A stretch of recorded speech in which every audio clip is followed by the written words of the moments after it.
Black Adam has been in the making for something like 15 years and it's finally here.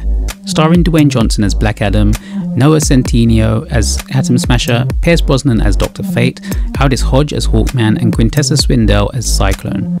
The question is Black Adam any good, and has the hierarchy of power truly shifted in the DCEU? Powers are not a gift, but a curse.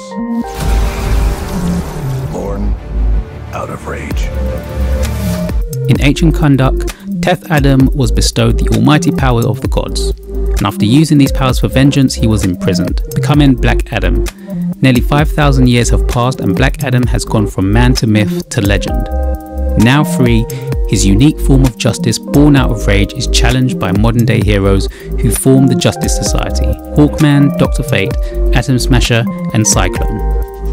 Now I've seen some reviews completely slate this film, saying that it's terrible, and while it's not the strongest DC film to be released in the past few years, it is better than quite a few comic book movies out there. Venom and Morbius spring to mind. I use those films as an example because they feel very dated in the things that they do, and I feel Black Adam also suffers from that. But that's not always a bad thing if done properly, and I think that's where Black Adam shines, because it's in its ability to be cheesy and fun, but just go with it and not try to be anything other than an enjoyable comic book movie with likeable characters. It does at times feel like scenes borrowed from other comic book movies stitched together, like X-Men and Black Panther being the notable ones that stand out in places. Black Adam also does another similar thing to Venom in that it completely almost removes all traces of Billy Batson's Shazam in this film. I found it interesting that they are two rivals, but instead it seems the focus is for Black Adam to go up against other heroes in the DC universe, but more on that later. Black Adam is very much a Dwayne Johnson movie. It's big in your face and you're reminded at every turn that this is the Dwayne Johnson show. It's also really goofy and actually really funny, which I didn't expect going into it. Pierce Brosnan's Dr. Fate being the absolute highlight for me. His dry humour is the best and he actually steals the show in the scenes that he's in.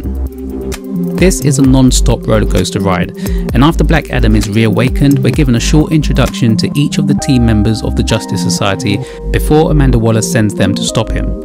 Although we're not really given a good reason as to why he's a threat, but the government seem to have a lot of knowledge about him. The CGI can be a bit ropey at times and stands out quite a bit in places, but again, the effects used to bring Dr. Fate's magic to life is where the movie shines. I would also be doing an injustice to Hawkman not to mention the effects used on his suit, as the wings spring from his back beautifully. The Justice Society are the highlights of this film and really makes you wonder if this had been their movie with Black Adam as the true villain, would it have been a better movie? It's a shame because Black Adam to me has the potential for being a really great recurring villain. As it is, it would be pretty pointless putting him up against Shazam or Superman, as there's no real reason for them to fight him. He's clearly not a villain in this world, and as much as the movie tries to paint him in that light, it quickly shuts down that thought by having him do the right thing and saving someone. Now I know this is not the character's fault, and I know they were put in this movie to be likeable and fill the audience in with little bits here and there about this universe and what's happening in the story, but throughout the movie there is a little kid who just came off as really annoying. It's almost like Shia LaBeouf's character in Transformers movie. It was just a bit too much. I get why they did it, but I do wish they didn't. The third part of Black Adam was probably the weakest part, as you get this big threat who doesn't really feel like much of a threat. It feels like a common thing in comic book movies where they seem to throw in this big character towards the end who has no real build up, and the audience are expected to feel the threat from this character. It doesn't really work here, and again brings me back to the fact that Black Adam should have been the villain of this movie. If you're going into this expecting something dark and anything other than a fun action movie, then you'll be left disappointed. If you just want to switch off and have a good time, then I think you'll love Black Adam. In the end, I enjoyed it, and I thought Dwayne Johnson brought a very charismatic anti-hero to life in the DCEU. I really like the energy that was brought from the Justice Society and would definitely love to see more of these characters. What this means for Black Adam's future is left to be seen. Will he finally face off against Shazam? I'm interested to see.